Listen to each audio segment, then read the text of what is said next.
Good morning, and welcome to Beware of Spoilers. I am Adam. Said I'd eventually watch it.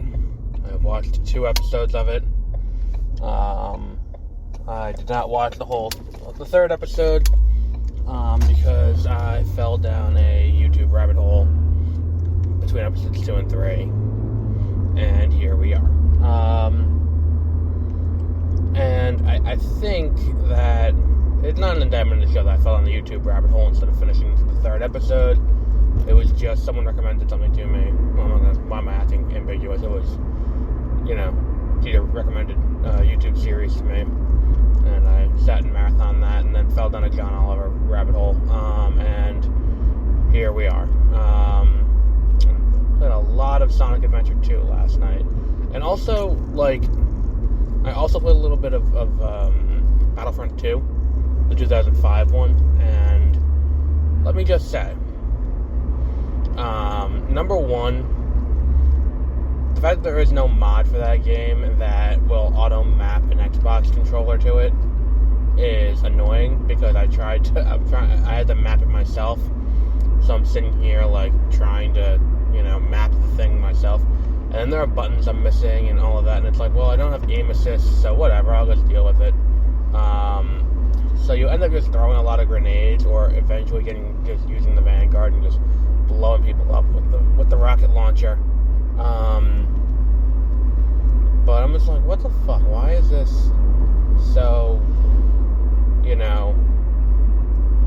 so difficult to do? Why is there no, why does this game not have controller support? Why is there no mod for controller support? But it's just kind of fun in that regard, and it's and the AI in that game just blows. I think I've said this before. The AI in Battlefront 2 just sucks, and it's just not fun, because it's you'll be doing great, and you'll be doing so much better than everyone else on both teams, and still lose, against the computer, because the AI is just terrible when it comes to keeping track of what's going on, and and holding command posts. Even I was playing Galactic Conquest, and I think the biggest offender of this is Dagobah, because this happens all the fucking time on Dagobah, where it's each kind of level ends up, and the thing is too, there are some levels that are very clearly designed for one side to win. Polis Massa, I don't think I've ever won as the Empire, but as the Rebels, I routinely kick their asses fairly easily. And it's well, why is that? Why is that a thing?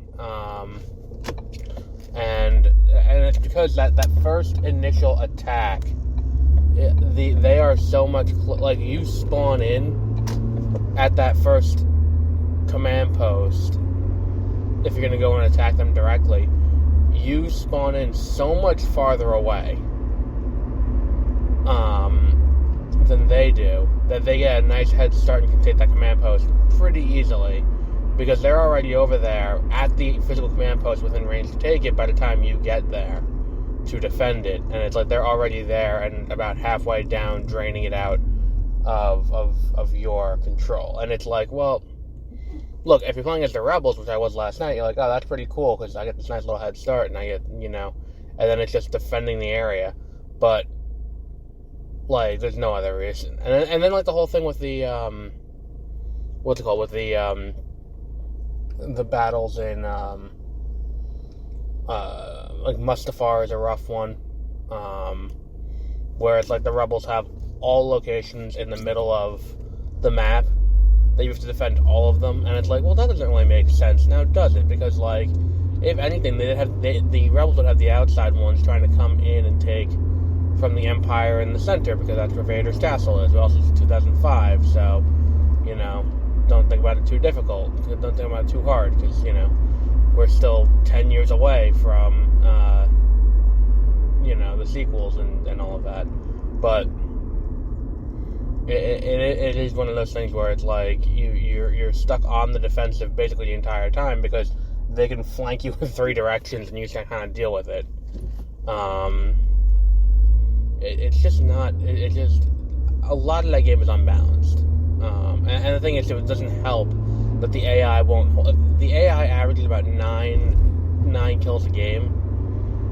If you put up like 40, that and you alone are putting up 40, that's still not enough to do it. And by the way, the 9 average is just that. It's an average, because there are some down toward the bottom that get like 0, and you're like, well, what the fuck are you even spawning in for?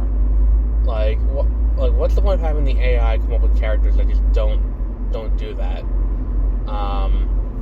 And don't even get me started if you go in and they're using enhanced blasters, you're like, fuck me, because that's just gonna kill you pretty quickly. In Galactic Conquest, and yeah. I'm not even gonna attempt to do the campaign with this controller setup, because it's like, oh, fuck this. If you do the campaign, you're gonna end up stuck trying to do, what's it called? You're gonna end that one level that was already difficult, playing it on PC with keyboard and mouse, or playing it on console back in the day, the one in the Jedi Temple. That one's gonna get infinitely harder.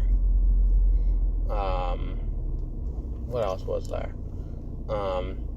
It was weird that they didn't have a Battle of Coruscant level. Like a Battle over Coruscant level. And I don't think Coruscant loads in for, what's it called? For Galactic Conquest. Because I don't think you can happenstance onto Coruscant and have that battle happen. Because I remember watching, I remember being a kid and watching Revenge of the Sith, and then watching, and seeing this game and seeing they were introducing space battles, and I'm like, holy fuck, this is going to be the single greatest thing in the entirety of humanity. Granted, I was in 6th grade at the time, but, and this game comes out, and I remember playing it and being like, well, fuck, like, why is the Battle of Coruscant not a thing? I remember being like, you have a space battle over Hoth, and I remember being really indignant over it, because I was like, they didn't have a space battle over Hoth. They were just trying to escape. It wasn't a battle, really. That's a misrepresentation of what happened. And then it's like, there was the other one was the battle over, there was no battle over Yavin, and it's like, really, it's just, this is what the planet underneath looks like, and you're just gonna kind of deal with it. This is what the planet underneath looks like. Well, we have various layers of what's it called? We have various layers of what's I'm looking for here? Layouts of ships above it. So just shut the fuck up and deal with it. So whatever. I'm like, all right, cool, I guess. So, but for whatever reason, the fact that there wasn't a Coruscant one really irked me. And you know, I'm right on that. There should have been a Coruscant one. And there is if you play the campaign, I think. But I remember playing the campaign and being like, well, why isn't this just base? Why isn't this like an instant action too? Anyway, that's not what we're here to do. We're here to talk about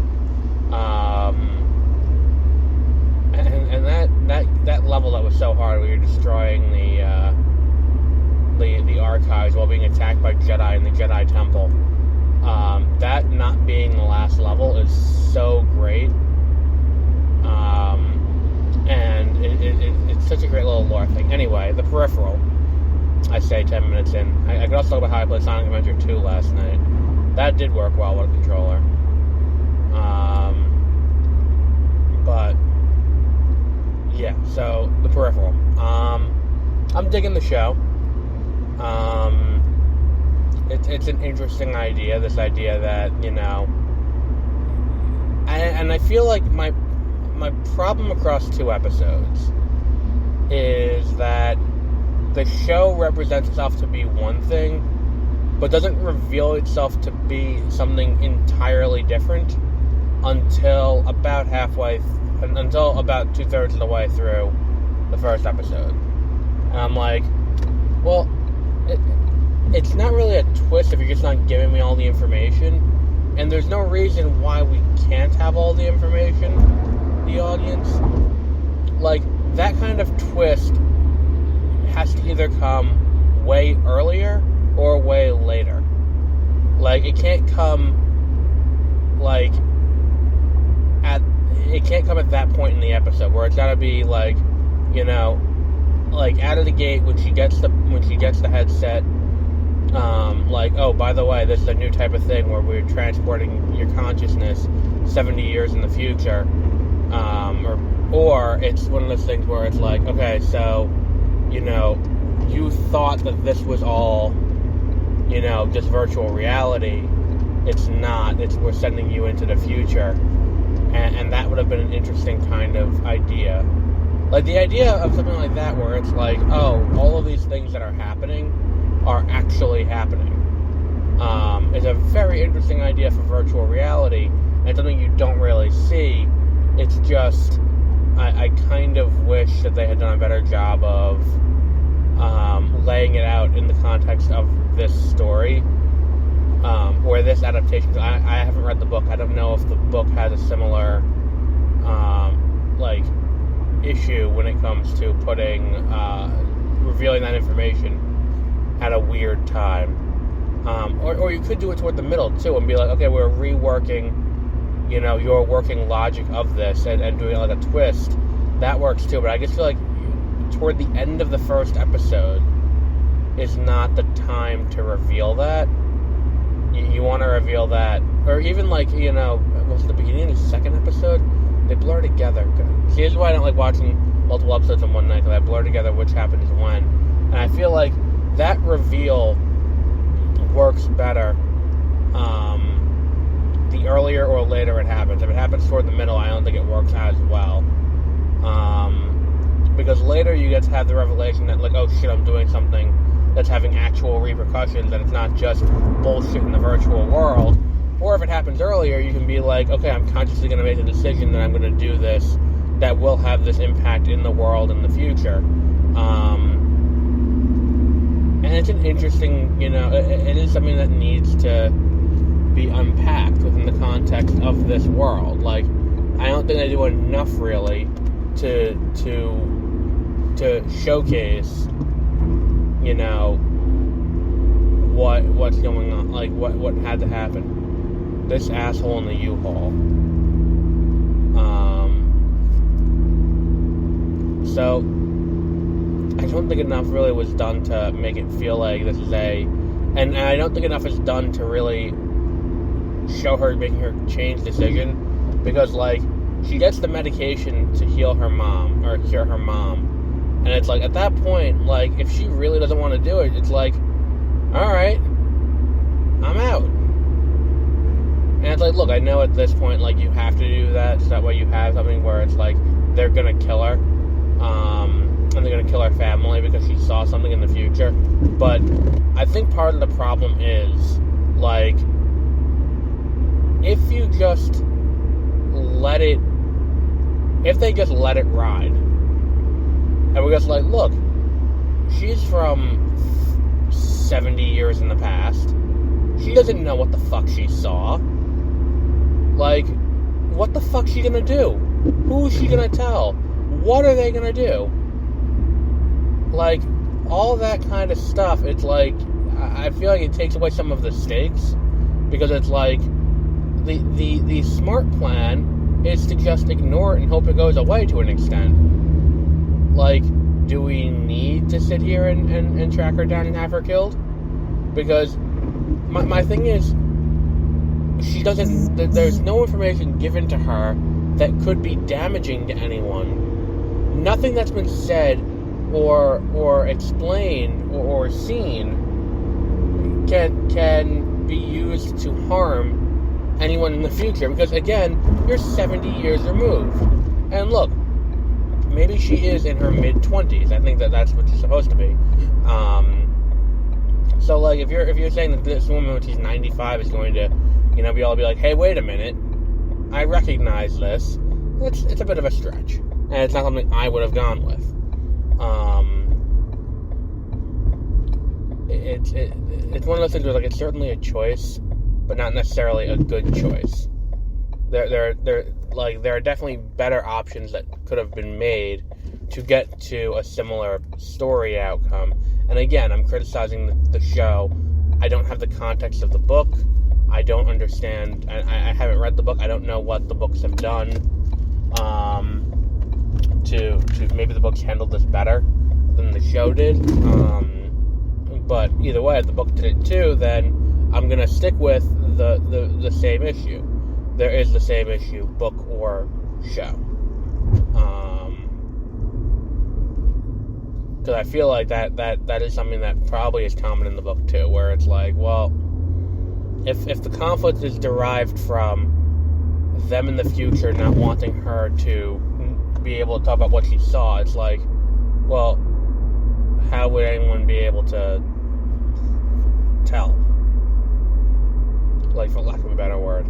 Like, who would she tell what she saw to? Because it's not even like there was any information given that would have been helpful.